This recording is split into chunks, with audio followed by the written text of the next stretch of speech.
Following the bizarre and unresolved Pahalgam terror attack on April 22nd in Indian-occupied Kashmir, the Indian and law enforcement apparatus in the region, 600,000 men strong, thereabouts, went into full crackdown, detaining journalists, entire familial groups of men and boys engaged in the mass demolitions of homes, and instituted a media crackdown in an operational procedure imminently reminiscent of Operation Iron Wall, Israel's demolition and ghettoization project in the occupied Palestinian territories. Tonight on State of Play on Mint Press News, we're going to be discussing the India-Pakistan ceasefire, which is largely still unresolved due to the suspension of the Indus Waters Treaty, the connection between occupied Palestine and occupied Kashmir, the recent deal brokering of the Trump administration in the region, and ask the fundamental question: is India the weak link in BRICS alliance, which strives decade by decade for a more multipolar South-South aligned world?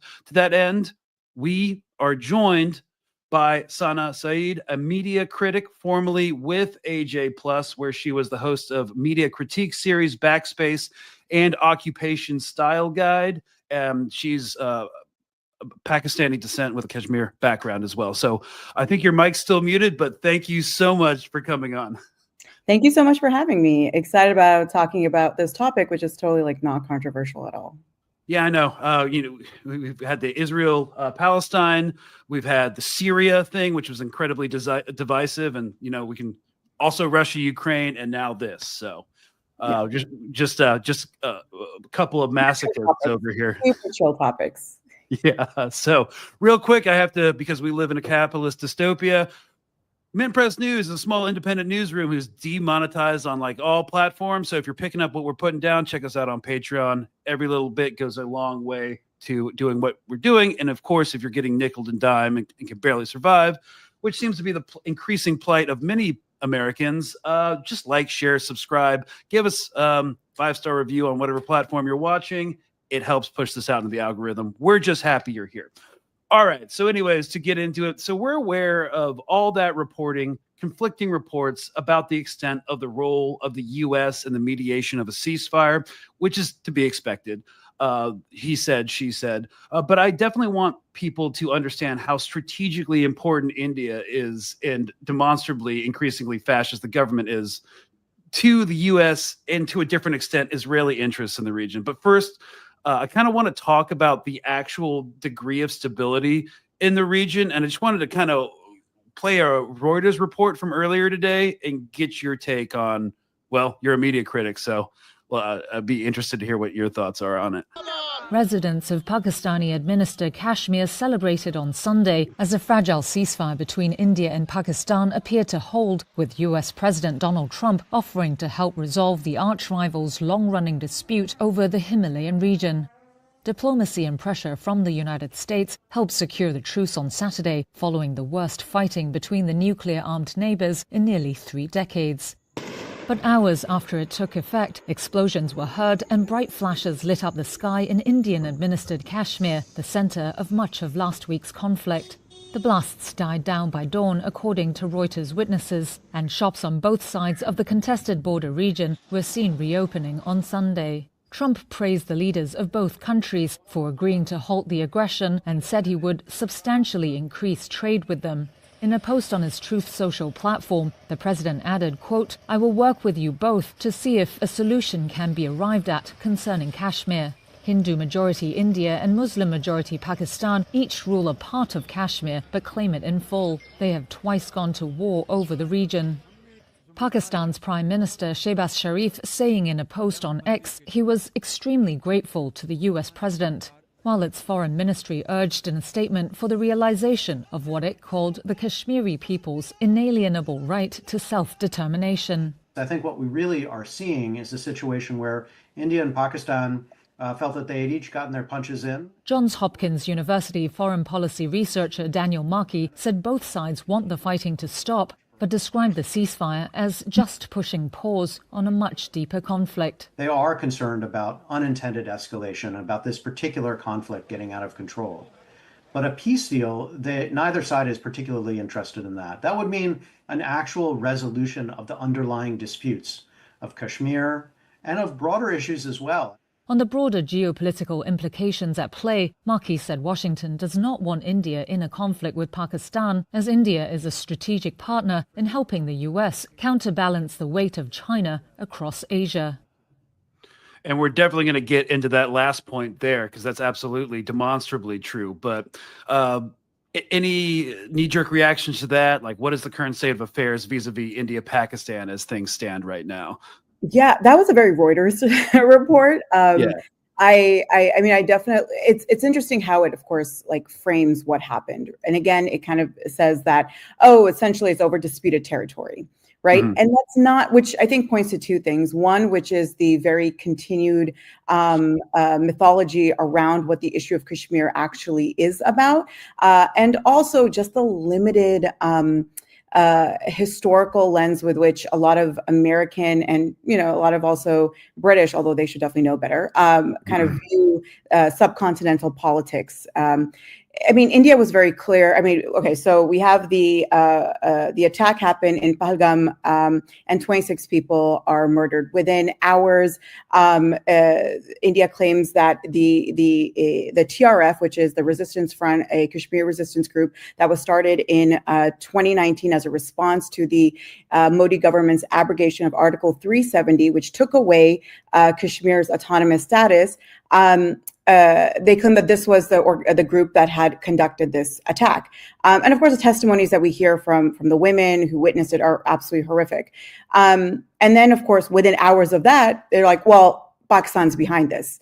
And within days, of course, within hours, they pulled the Indus, they revoke, not even threatened to, they revoke the Indus Water Treaty, which is detrimental to Pakistan, because for Pakistan, I mean, it's a very climate stressed country. It's one of the most water scarce countries in the world, which is also one of the reasons why Kashmir, I mean, there is like a lot of ideas of kinship and the two nation theory about, like, you know, an independent Pakistan, independent India, that also plays into it. But there is, like, Kashmir is also access to fresh water, which Pakistan, again, does not have a lot of access to. And we're like, when we look at Pakistan, it either gets too much water with the floods, which is, or it gets absolutely no water in terms of clean drinking water as well. So, you know, immediately this becomes, Pakistan was behind this. We need to destroy Pakistan's terror infrastructure, which is language we've heard, right? This idea that we need to go in there and target and destroy and eradicate their terrorist infrastructure.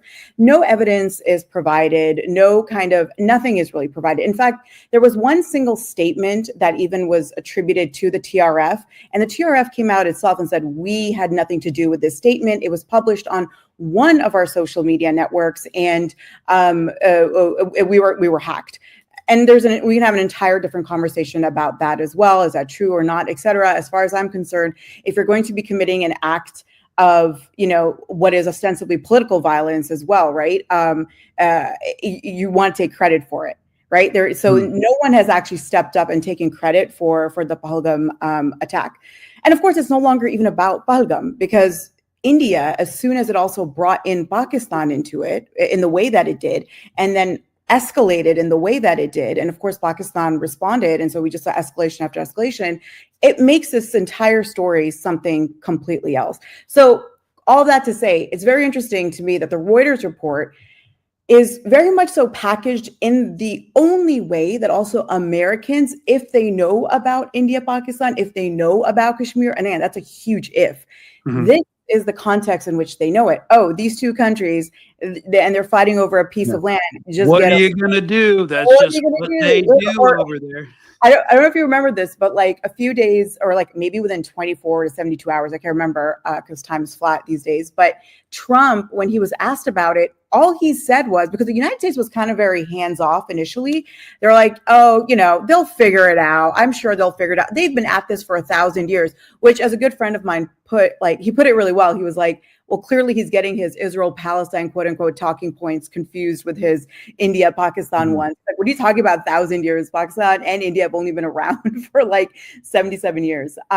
So that is like a very neatly packaged way. And Kashmiris are, again, just kind of thrown as these little, like, people of unfortunate circumstances, as opposed to, especially in Indian-occupied Kashmir, as opposed to people who have their own independent history, a history that's also independent of Pakistan, right? A history that's independent of that, and very much so as it relates to specifically Hindu rule, which we can get into later.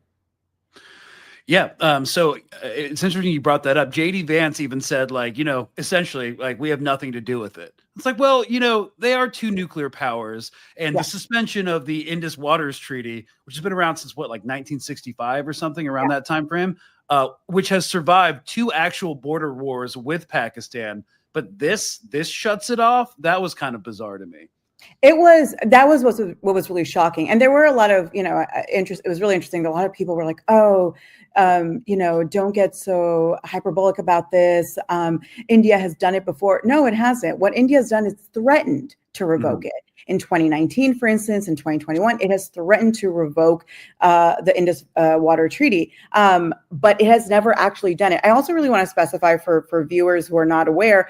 Now, while India has revoked it, it can't revoke gravity, right? Water still flows down. So in order for that treaty to not just be revoked, but actually be put into action, India has to build dams. It needs to stop the water from reaching it. So I just also want to mention that, because it was like, okay, you've revoked it. So are you like building a dam tomorrow? Like, how is this going to work for you guys? Right. And so a couple of unprecedented things happened. As someone who lived in India for a time, I was even surprised by the vitriol coming out of the Indian media. That was unprecedented for me. It was unprecedented for a lot of my friends who actually live in India. X accounts were getting shut down, like Lollywood actors, their accounts were getting shut down in India on Instagram and Meta. 8,000 Pakistani accounts got shut down on X. If you're using a Indian IP address, you couldn't access them. And I think what was kind of shocking was to view Pakistani media and it being like mostly just a meme war with like Gen Z kids, and also being way more reasonable, and then seeing a lot of kind of almost Zionist language from the Indians, like, get ready, you're about to become Gaza. And that kind of was completely unprecedented for me, for seeing that kind of cultural animosity coming from one side, from the world's, quote, largest democracy. Largest democracy, most moral army in the world, the only democracy in the Middle East. These monikers tell us more than they deem to. I guess I wasn't too surprised, although just because I think if you've really been paying attention to India since Modi in particular, we've seen how this vitriol has been overtaking the mainstream, like brick by brick, right? Like whatever moment the moment that we find ourselves in globally right now, whether it's here in the United States, whether it's, in Gaza with Israel, whether it's in the subcontinent, it wasn't right. It didn't happen overnight. It didn't even happen over a year or 2 years or whatever. It's been in the making for, I would say, even especially the last 25 years. I mean, I always take it back to 23, 24 years. I always take it back to like a lot of, the war on terror type of rhetoric, the laws, the entire way our lives and way of thinking change, even the way we think about violence, right? The fact that there are people that now we live in a world where people think like, well, a group attacked me, therefore I need to go eradicate your entire people. It's like, this type of thinking was not necessarily the norm, right? Even like 10, 15, 20 years ago. But with regards to India, I'm not, again, surprised at the level of vitriol and the kind of a very inherent violence of the rhetoric. I mean, so on Indian media, you have seen, and of course, there's so many Indian news channels. I also want to point that out. Like, it is a country of 1.4 billion people. They speak over 500 minimum languages in that country, right? North India is very different than East India, which is very different than South India. These are, so I do want to make sure that we're making that clear. So I can only really speak to the Indian media that I've seen, which was in Hindi, so a language that I can understand. And of course, the stuff they're saying is batshit crazy. Let's go eradicate them. These Pakistani dogs, I mean, there was a lot of anger also at Modi for what people were saying was essentially surrender, at signing a ceasefire. There is this very, if you understand also Hindutva, and if you understand that ideology of, Hindu supremacy. And I also really want to reiterate that despite the kind of very obvious appearances of Hindutva as religious supremacy, if we read the texts of Hindutva, right? So Savarkar's book, The Hindu, that being a Hindu, it's a lot like Zionism, right? Where it's like, yes, religion is a core part of it in how it is expressed and explored, but it really is also a very like racialized identity, or it's a very like anyone can be a Hindu if you subscribe to these certain views. And we've seen that happen in India over the last several decades over the last few decades, but especially in the last decade since 2014, where this idea that these Muslims are invaders, not just Muslims, also Christians too, but they focus on the Muslims because Muslims also make up over 14% of the population, which is a lot of people out of 1.4 billion citizens. So it's like, these are invaders. These are people who are not part of the Hindu Rashtra. These are people who are traitors at their core. And even the 2019, again, abrogation of Article 370, which was done under Modi, was one of the most empowering moments for Hindu supremacy, right? It was this moment which was like, we're done pretending that we're a secular country as per the Constitution, as per what Nehru, et cetera, were saying. We are a Hindu country, and we're going to show it now through completely trying to assimilate Kashmir, this Muslim majority region, into the fold of India as we see it, which is this Hindu country. And so that vitriol really, it's very, very parallel to Zionist vitriol. Although I always say, I'm like, the vitriol that I, even on an individual level, like receive from Indians on Twitter, and I'm not just talking about bots, but I'm talking about, accounts for like big media personalities, and it's insane. It really is insane. And I think a lot of it is this, that we don't talk enough about how so many of these ideologies that are extremely reactionary, right-wing, fascist ideologies, regardless of the ethnic or religious background to them, they all follow a similar pattern, which is the constant expression of violence, and especially towards women, this idea that the expressions of violence between you and I even, right, are a way of conquering the other as well. Right. And it's interesting that a lot of these movements sprung up around the 1920s. Like that's when the RSS.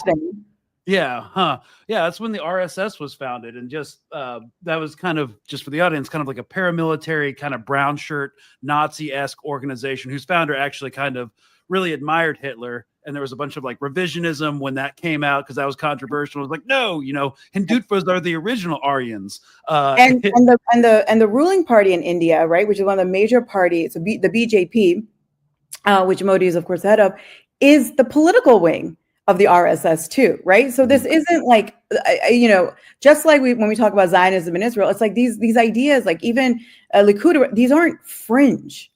These are not some fringe extreme. This is the mainstream. Mm-hmm. And it's even like mainstream, and not just in political discourse, just like it is in Israel. Like I would get asked, like I stopped telling people in India that I was in the army, that I was in the U.S. military, because they're like, why doesn't the U.S. just nuke the Middle East? Like actual like doctors asking me, like psychologists asking me that. So I was like, okay, you know what? We're just going to pretend to be a tourist. I do want to, on this like point, I do want to also mention, so the journalist and author Azad Isa made a really great comment the other day on Twitter where he said that one of the things to really note about India being embraced fully by Western powers, European, American powers, et cetera, and of course by Israel too, is we see this happen especially not only with the liberalization that happens in like 1990, 1991 under Manmohan Singh, but also we see it really happen post 9/11 when India embraces a war on terror, very anti-Muslim rhetoric as well. Like we're all connected in this fight. And there's another great author.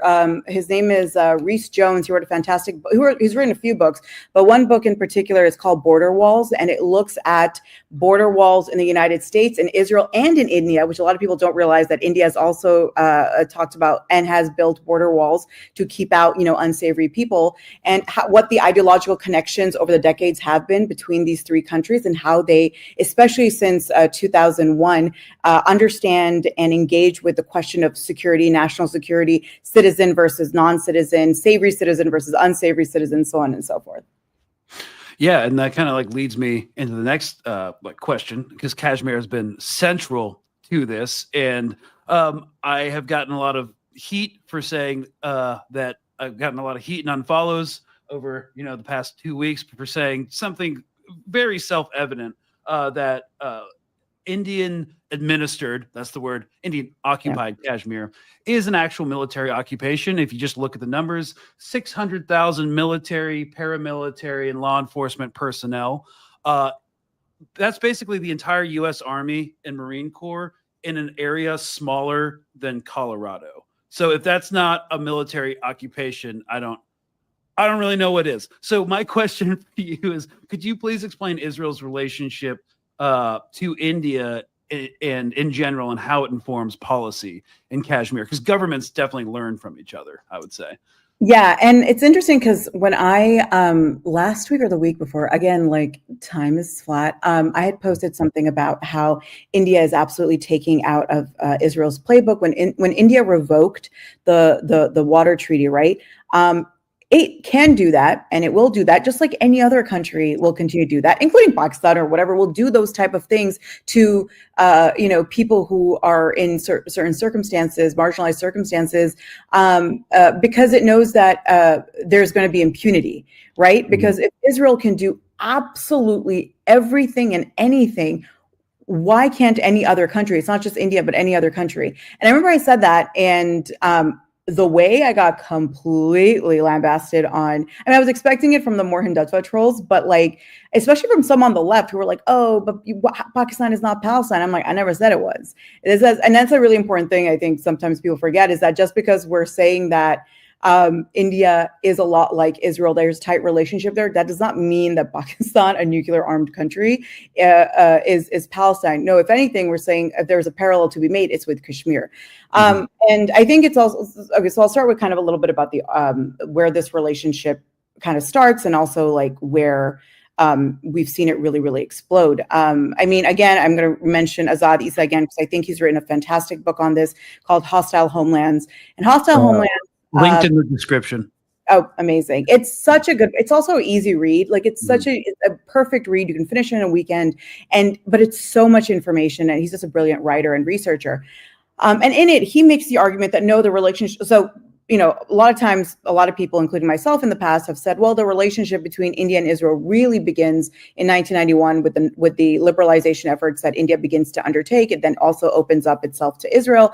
He really traces it further to that. He's like, well, we see that India, while it for decades was presenting itself as like an anti-colonial champion, because it had to, being part of the non-aligned movement and kind of representing the global South as one of the biggest countries and being very anti-British, et cetera. We see that in a very clandestine way. It is working with Israel on like multiple issues and whatnot. But we really, of course, see this relationship come to further fruition and like really become emboldened in the last 20 something years. Of course, like India is the largest buyer of Israeli arms. Israel is not the biggest supplier of Israeli arms to India, but it does provide a lot of arms per capita, if I'm not mistaken. Roughly 20% of India's war-making material is from Israel. And a lot of people are like, well, okay, but then the Russians are providing the other ones, the Americans, it's like, yes, absolutely. But we have to understand Israel, right, is a small little country that's doing this. Not only that, but a lot of the weapons that it is, the weapons and the surveillance tech that Israel is testing on Palestinians in Gaza, in the West Bank, are then exported directly to India. And where are those fielded, right? They're fielded first in Kashmir. In Kashmir, not only do you have anywhere, I know you said 600,000, but I think the numbers range from 600,000 to 1.2 million Indian occupation forces there. You have checkpoints, right? A lot of Kashmiris were saying, like, when it came to the Pahalgam attack, they're like, how did these fighters or these militants, whatever you want to call them, how did they even make it there with their guns? When one journalist, he said it really in a funny way. He's like, I, as a journalist who is Kashmiri, have to go through 10 checkpoints to get there. I can't even take a fish with me. How did they get through with guns, right? But anyways, so there, you know, the surveillance, there's also disappearances. Disappearances is a big thing in Kashmir. A minimum of 8,000 to 10,000 men and boys have been disappeared over the last 35, 40 years. Even recently, a population in Kashmir called the Gujars, they've been losing a lot of young men, and their bodies, they've been disappeared, and then their bodies are being found in like canals. Al Jazeera did a great report on this. And of course, people are saying, oh, like Indian authorities are like, oh, they're suicides, but it's such a clear pattern.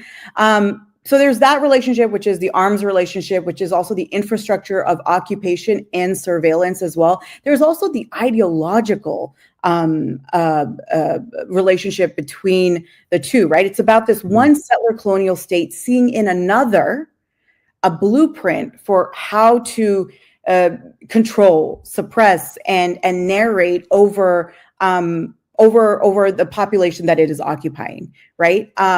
Both of these states also, they frame quote unquote Muslim resistance as always terrorism. They both criminalize dissent, not only within, I mean, look, in Kashmir, the journalism is severely repressed. It's severely repressed. Journalists are routinely arrested, thrown into prison, shut down. There is no free press whatsoever in Kashmir. And if you, as a journalist, let's say you're with Reuters, with AP, Al Jazeera, whatever, and good luck with Al Jazeera, but if you're trying to get into Kashmir, the Indian authorities are extremely, and again, this sounds familiar, right? Who gets to go in, who doesn't get to go in? So you're essentially being, they curate who is able to go in and who is able to tell the story. And even then, like a lot of these news organizations, because they want to keep their access, there are certain things they're willing to say and certain things they're not willing to say when it comes to what's happening also in Kashmir. And so the India-Israel relationship, I think, is really best understood as this like convergence of repression that both of them see that the populations that they occupy as a problem that needs to be managed, and specifically the Muslim political identity as a problem that needs to be managed, and it's not anything to be ever heard either by themselves or by anyone else, you know, abroad. Right, and you know, when this conflict first kicked off anew, because just like October 7th, it didn't start with the Pahalgam attacks. Yeah, we interviewed a few Kashmiri journalists who used aliases, voice modulators, and no video. So that was just a demonstration of, you know, also, of course, we're talking about impunity and setting precedents for what's now normalized in modern warfare and occupation techniques. Well, watching over 150 journalists directly targeted by the Israeli Air Force over the past 15 months definitely informs what Indian authorities think they can get away with now. So it's even more dangerous. Absolutely. And not just, I mean, yeah, exactly. And that makes, I mean, what's been allowed to happen in Gaza to Palestinian journalists, I think the latest numbers are over 200 as well.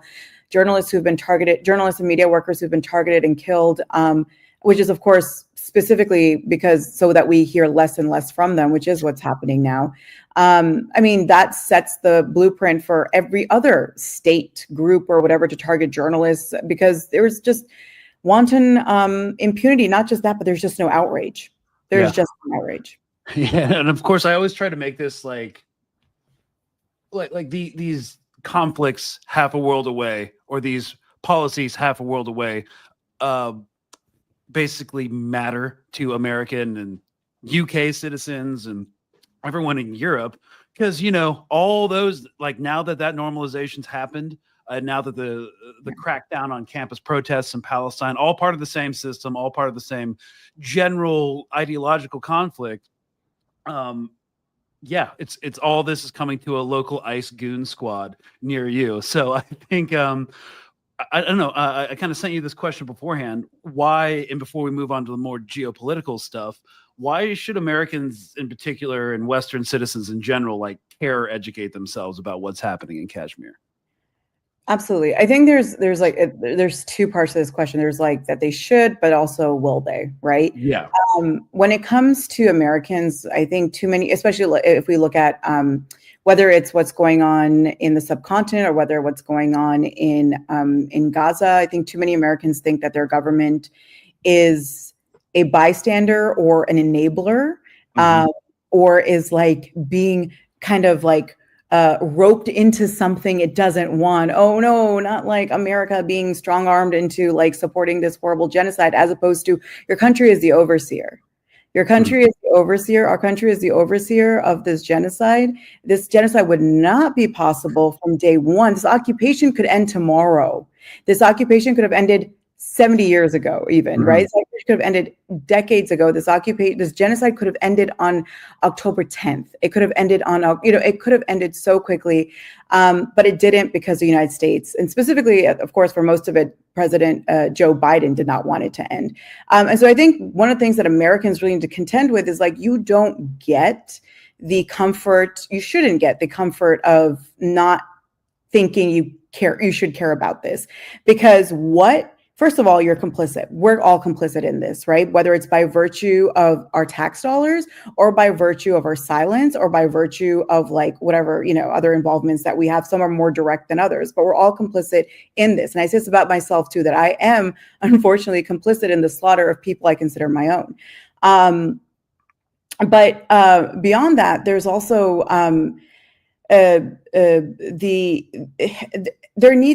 what is happening, what is being allowed to happen to Palestinians there, and then what is happening also here to people who are undocumented, to people who are just saying, hey, I don't agree with killing babies, and then they're being abducted in the streets, thrown into private prisons which have no oversight whatsoever, and having their green cards revoked or their student visas, or if you're going for your citizenship interview and you're getting picked up even though you've done nothing wrong, that shit doesn't stay neatly in place far away from you.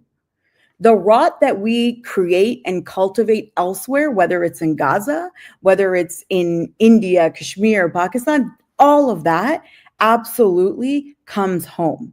All of it, it's already home. It's already here. And the question is how much worse it gets. Today, it may not impact you directly, but I promise you, in the next little while, it's going to impact you directly. It's going to either impact your wallet. It's either going to impact your children. It's going to impact your mother, your father, someone, your friend, your neighbor, something of that sort. And if that still doesn't move you to maybe be like, I should care about this, I should care about what's going on, then I don't think there is much, for lack of a better word, saving to do of like an American soul. I really don't. Right. Yeah.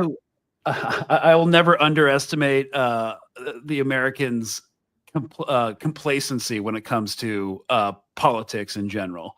And I don't even think, by the way, like, look, Americans, to their credit, right? A lot of Americans have showed up and showed out. The fact that we see sustained disruptions, not just protests in the streets, right? Even though like a lot of blue MAGA people will be like, oh, where are all the protests now? They're still happening. There's so many protests constantly happening, but also disruptions. Yeah, don't give them all these like former Biden administration officials, don't give them a moment of peace. Keep reminding them of what they were part of. The genocide is ongoing. It's amazing. So to their credit, but the complacency is something that also impacts not just Americans, but like people everywhere, whether it's across the Gulf, whether it's across so many Arab and Muslim states, whether it's across, of course, like Europe, etc. But I think with Americans, there is a much bigger burden to bear when it comes to the responsibility of this, and we need to be seeing more and more of it. But unfortunately, because of how all our institutions in this country are rely on one another for power, they're not going to question, right, this genocide. And even honestly, I think a lot of people are like, oh, in the future, when we teach about the Palestinian genocide in our schools, I'm like, that is a very, very optimistic way of looking at not only future, but like understanding of how American imperialism works. I'm like, we don't even call it a genocide of the indigenous people of this land. We don't even call it that. I'm like, what are you talking about? They're not going to call this idea that it's going to somehow, we're going to hang our heads in shame one day. I'm like, they won't unless you force them to. But even then, this country will not hang its head in shame. Yeah. And, you have to also people, I hope, realize that if the powers that be are willing to do it to Palestinians, years from now, they're going to be willing to do it to you as well. And you brought up Israeli spy tech, and then you talked about kind of like the imperial boomerang, like colonial forms of repression are like almost immediately implemented back in like the imperial core. And I'm just reminded of this. It's kind of like not really a non sequitur, but I'm reminded of ARPANET. I'm just going to pull up like the Wikipedia thing for the audience. If you guys want to go down a rabbit hole about like the first time this demonstrably instantly happened between like a guerrilla movement and a protest movement inside the United States, is ARPANET. So ARPANET, which kind of started off as this kind of like NASA program, but was shelved, but was brought back during the Vietnam War, was the Advanced Research Project Agency Network. It was a pioneering computer network, basically the precedent of the internet, that served as the foundation for the modern internet. It was developed by the U.S. Department of Defense. So the internet has always been part of the surveillance state in the late 60s to facilitate communication and research sharing between institutions and government agencies. This is a very vanilla take on what ARPANET was actually used for. It was used to track Viet Cong along the Ho Chi Minh Trail and anti-war activists in the United States simultaneously. You know what's crazy is going back to this question. I mean, you did a brilliant job of showing ARPANET and where it started and where it ended up. But there's also, it's so funny that it just didn't get the due outrage that it needed to. But like the Ronan Farrow New Yorker piece and also HBO documentary Surveilled. In it, he mentioned something which I was like, ding, ding, ding, ding, ding. This is it. This is what we're talking about. He was talking about how he talks about how increasingly, right, the U.S. government is spying on Americans, right? And of course, there's that people are always like, well, if I didn't do anything wrong, I have nothing to worry about. And again, just showing this like complete lack of understanding what surveillance is and how it doesn't matter if you did something wrong or not, which is very clear to us now. But in it, one of the things that he talked about, which again, I'm so shocked I guess I'm not shocked that it didn't make bigger headlines, but is that he talks about how he has proof of documents that show deals between DHS, and this is under Biden, right? DHS and NSO, which is the security firm that is behind the spyware Pegasus that can infiltrate your phone remotely. You don't have to click on anything. I mean, I don't know, it could be on my phone as far as I know. But like, it is insane that that's what DHS is doing. And it absolutely is probably using them against activists in this country right now, as well as others. You don't have to be an activist at all. But that's a perfect example of something that is happening elsewhere. Your tax dollars are paying for all things Israeli national security, as well as, of course, American national security. So it goes over there, it gets created over there, and then guess what? It's sold back over here and used against you. And we've also heard about, the Trump administration, the head of DHS, Tom Homan, gloated about like the possibility of using drones at the U.S.-Mexico border. Yeah, right? I mean, well, they've already been doing that for quite a long time. I live in Texas. Yeah, but I think what they mean is like being like, okay, now we're kind of like normalize it, not just along the border, not just along border states, but also like in Florida, because one DHS official was just arguing that Florida has the largest border of any. Yeah, I saw that too, where they were talking about how Florida is a border state because of this reason and that reason. I was like, okay. Because of the ocean? Yeah, I'm like, okay, I mean, I guess, but I guess I live in a border state. But yeah, no, it's all of this stuff is so.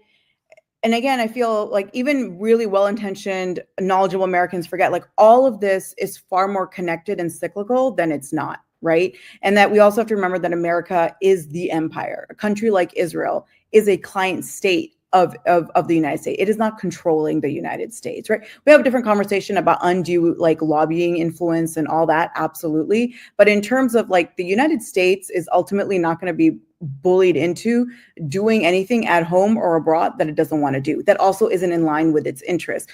In the short term, I mean, we have a conversation if in the long term, what it's doing right now is actually going to be beneficial to it. Probably not. No, I mean, it's all about short-term gains. It's all about, absolutely. I mean, that's why you have like all these realists, right?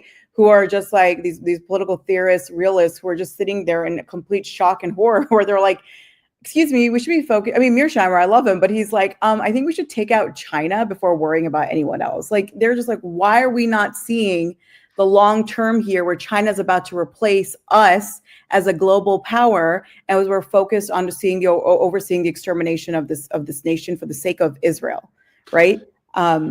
Yeah, well, that's an interesting point. I mean, we have kind of lost all soft diplomatic power. Since this, like, Western values are kind of shattered. I was actually talking to some people in Iran, and there's been a large thrust of like the younger generation to be like more like Westernized and, that are disenfranchised from, the Khomeini government and stuff. But now, like, looking at this, it's just like alienating like any allies you'd have in the region. And I wanted to bring this up too, because like talking about China.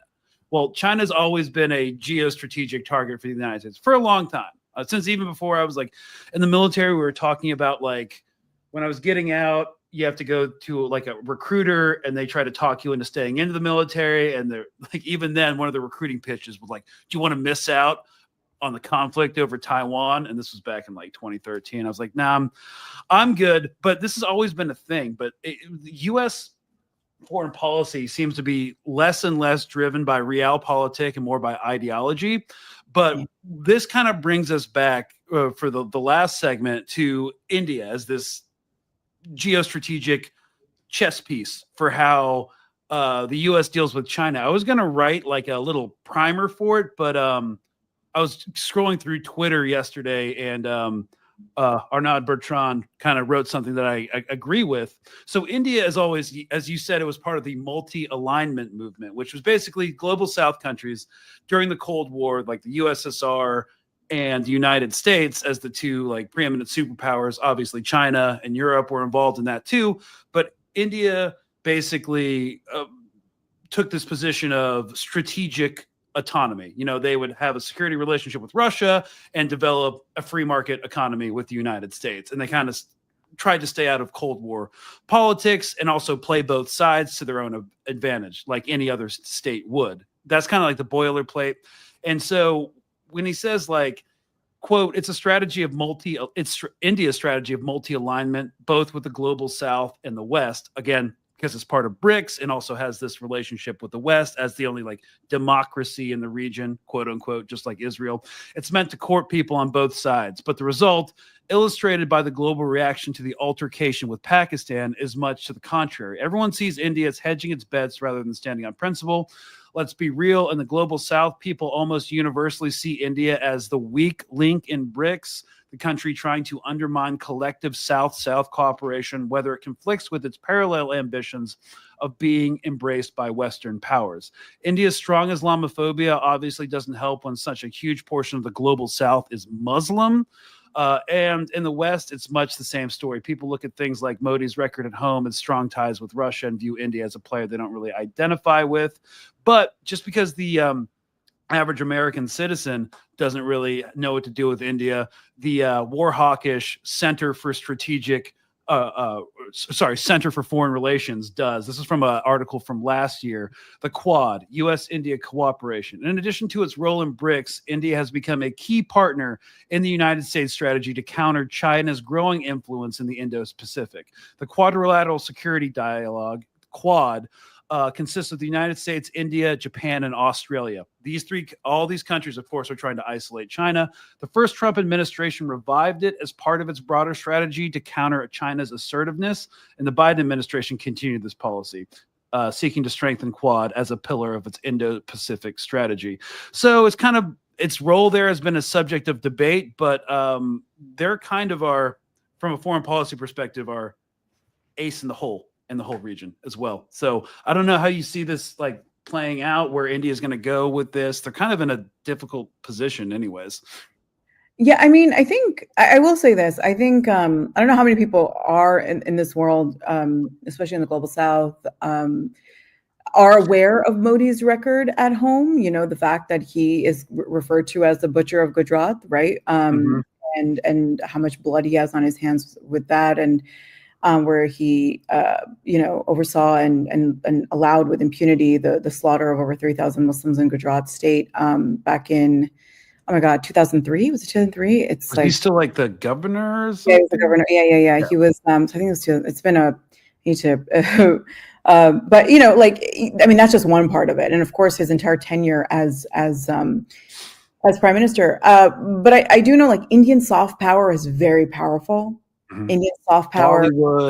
Bollywood is huge. Like, I mean, a lot of people in the global South grew up with Bollywood because maybe their own film industries weren't that strong. I have friends, for instance, from Afghanistan where they were like, we didn't have an entertainment industry, a film industry. This is what we watch. I've, you know, met someone recently from Iraq who said, like, their mother grew up, you know, watching Bollywood. I have other friends in, you know, from Nigeria, Kenya. I mean, Nigeria has an extremely robust you know, entertainment and film industry, or even Egypt, right? Like, people saying that we grew up with this stuff, and that informs their understanding of India. I will say that what happened this time around, and it really surprised a lot of us, because a lot of us, like other folks who kind of have a, you know, certain understanding of India in terms of especially what it's been like under Modi since 2014.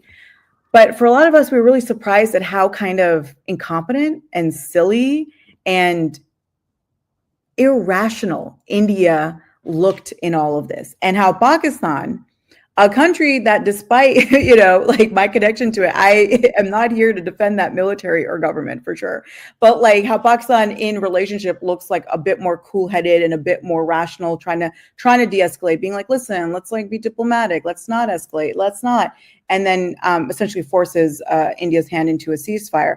I think this is going to be pivotal going forward, pivotal moment for India going forward. There is a lot of discontent right now internally, it seems, within India. And when I say discontent, again, it's a country of 1.4 billion people. So I'm going to say, like, when we looking at some bits of like what's being said in the news media, there are a lot of folks who have, you know, interesting positions in the country who are like, this felt like a surrender. This is embarrassing. Why do we do this?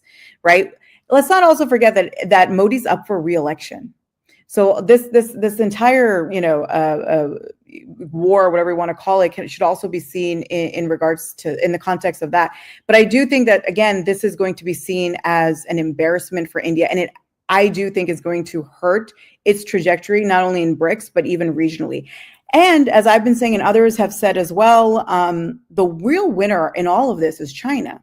Mm-hmm. Because the reason why the Pakistani Air Force was able to achieve really, like, even by its own standards, like really incredible wins and gains, right, was because it was using a lot of also untested Chinese weaponry and systems, right? So we've got the AWACS system, the surveillance system, you've got the jets. You know, Pakistan has claimed that it's downed anywhere from 3 to 5 Indian jets. We see that Chinese arms stocks have gone up and up and up and up and up over the last week. And Raphael aerospace. The French are just like, oh, yeah. So, I mean, this is like, the world is controlled also, unfortunately, by an arms race. It's the weapons manufacturers who rule this world in a really real, unfortunate sense. And in the end, in this, all of this, China was the winner. And I do think that was a calculation that the Americans also had. Because you're seeing this, like, you're seeing how Pakistan is performing. I mean, look, we were getting a lot of unconfirmed information, right? Like, it was a mess. This is happening. This is happening. We don't know what the hell's going on. Even reporters were like, well, we need to figure out what the hell. Like, some Pakistani channels were saying things like, we have taken out all of India's electric grid. I was like, you guys need to really relax with what this information is. I saw one report, 400 Indian soldiers killed along the border. Yeah, exactly. Like, it's just like, okay. You guys lost an entire battalion? No. Yeah, exactly. It's like, okay, guys, relax. So, but what we do know is that, like, obviously U.S. government is going to have much better intelligence on what's happening on the ground, what's happening with regards to the arms being used and all that. They're going to have a much better, will it be perfect? Probably not. But like, they're going to have a much better idea of all these things. So, they knew what was going on. They understood what Pakistan, why it was achieving certain things that it was achieving in such a strong, in a small period of time. And of course it had to end that, because the longer it would also continue, it also makes China, I mean, China would also probably step in at some point, but like, so yeah, in the end, it was China that really came out as the big winner here. And India absolutely as the biggest loser, not in this war, but rather in like its position globally. It's embarrassing what it did, and then how because it technically didn't win anything. And so by default, it lost, because it said we're the only reason also, right, that it gives for this a military excursion into Pakistan, it says we want to destroy quote unquote terrorist infrastructure. And then you start attacking military bases, and it's like, and of course it's getting intercepted. It's embarrassing. And also, who do you sound like now? And you're revoking water treaties, and you're kicking out diplomats, and you're blocking Twitter accounts. You're blocking Pakistani actors and actresses, like their accounts, and blah, blah, like all of this. I mean, even today, people in India, there was like a video of people going and smashing a store because it was called Karachi Bakery because it's based off of like certain, like it's like. This is what people are seeing, and they're going to be like, yo, there is something going on there. And what they're going to also relate it to is Zionists and Zionism in Israel. They're a lot of people are going to see those parallels without that explicitly being made for them. Yeah, and one thing about the air battle, which was supposed to be the largest aerial engagement since World War II, no way to confirm that. But I think a lot of people wanted the conflict to end so they could study it. The war in Ukraine is basically an open air weapons test. A lot of people were talking about like MIT was writing position papers back in like 2013, like what would drone warfare look like? It's probably going to be incredibly deadly. No one can anticipate what it does. Do we want to use U.S. soldiers to try and figure it out? So like the war in Ukraine, perfect weapons, open air weapons testing. And this is the same thing. Like fourth and fifth generation fighter craft have not got into a dogfight since like the Iraq War. And the Iraq War, the Iraqi Air Force was mostly destroyed on the ground and completely outclassed in the air. So that doesn't count.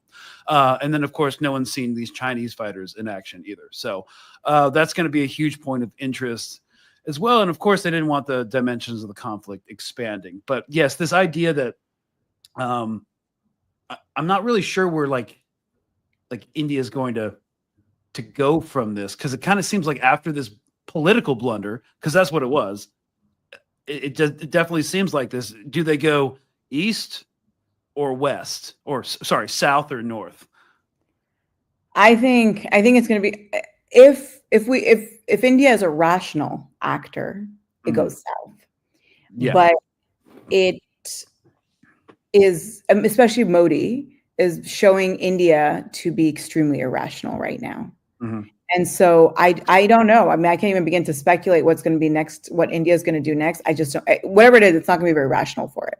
It's not going to be very rational. I do think that there's a good chance. I mean, look, the ceasefire is very fragile, right? Like everyone's like, yeah, cool, ceasefire, let's move on, et cetera. I'm like, India was quick with it to jump in and start like, to escalate hostilities as it did. I mean, that's pretty terrifying that a nuclear armed country would so quickly escalate a situation with another nuclear armed country. So I don't think we've seen the last of Indian aggression against Pakistan. And also what we are definitely going to, well, I don't know if we're going to see it or hear about it, but it's going to happen, is that the repression in Kashmir is about to get far worse. It's already Pahalgam. And then it will expand to Muslims throughout the entire subcontinent. I think that's exactly what's going to happen. I think that whatever it does next, I don't know what's going to happen internationally, but domestically within the borders that it defines for itself, it's about to get absolutely horrific for Muslims, both through state repression, but also vigilante repression and violence as well. It's about to get much worse than it already is. Yeah, I mean, the point about vigilantes is, I think, pretty true. Like a lot of, if you follow these Hindufa accounts, they were really looking to devastate Pakistan. And, deep down, there's some cognitive dissonance, like, we are the supremacists. Why didn't we just destroy all their military bases and destroy the port of Karachi, instigate an uprising in Balochistan, and, all this crazy stuff? Now they're going to have to just take out their rage and confusion and frustration on the local Muslim population. And that is also, I think, what a lot of representatives from the BJP, RSS, I mean, as part of, obviously, is part of that, but also Modi, they're going to probably introduce some domestic laws, I'm sure, and just work more on displacing Indian Muslims within India from their homes, which they've done as well.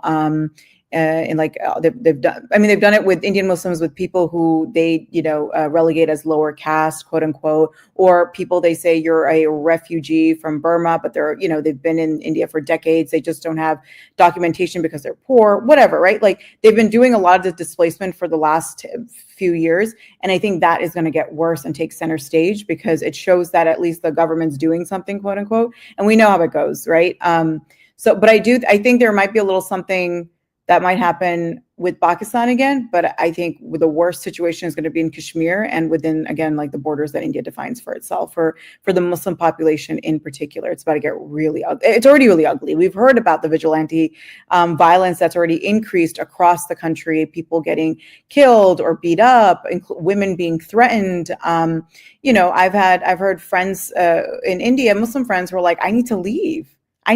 Like I live in a, upper middle class situation, and I'm, by all accounts, I should be safe where I live, and I don't feel safe, and I need to leave. Like that's how people are talking right now. And I think, yeah, it's unfortunate, but I think this is again the landing point of what reactionary fascist ideology gets you. This is exactly what it gets you. You don't need tanks in the streets to be rounding up people and killing them or displacing them. You can get your own people to do it for you. Yeah. I mean, that's the entire purpose of like the brown shirts in the first place. So there's a degree of separation between the government and their goon squads, Exactly. So, and then boomerang that back to ICE. Wow, it's been getting pretty insane. No warrants, no face masks. Protesters aren't allowed to wear masks, but they can too. So, wow, which is nuts. If I'm not mistaken, it's not. They're supposed to identify themselves, and they're. This is what a lawyer had told me, that apparently they cannot be hiding their faces. So there's a really nice lawsuit out there if anyone wants to maybe take that on. Yeah, I'm sure someone is, but I think like everybody on this side of the fence, when we started breaking our own international laws, like the Leahy law about not providing weapons to a country in violation of the law of land warfare and international law. Well, we can also break domestic laws too. Yeah, so that's kind of how it works. Sure. So, all right. Well, I think we covered a lot of ground, and this kind of ends our. Unless something else breaks out crazy. Again, the ceasefire is really fragile. Our series, for the time being, on the India-Pakistan situation. I'm glad we finally got to touch on it. I wish it was under better circumstances, obviously. But I want to thank you so much for coming on, Sana Saeed. I will link your socials in the description if you want to follow her on X or Instagram. Really appreciate you coming on. Thanks for having me. All right, y'all. This has been State of Play on Mint Press News, your Monday geopolitical episode that unpacks all the horrors of the weekend. So cheers, y'all. I hope this was insightful, and we will see you next week.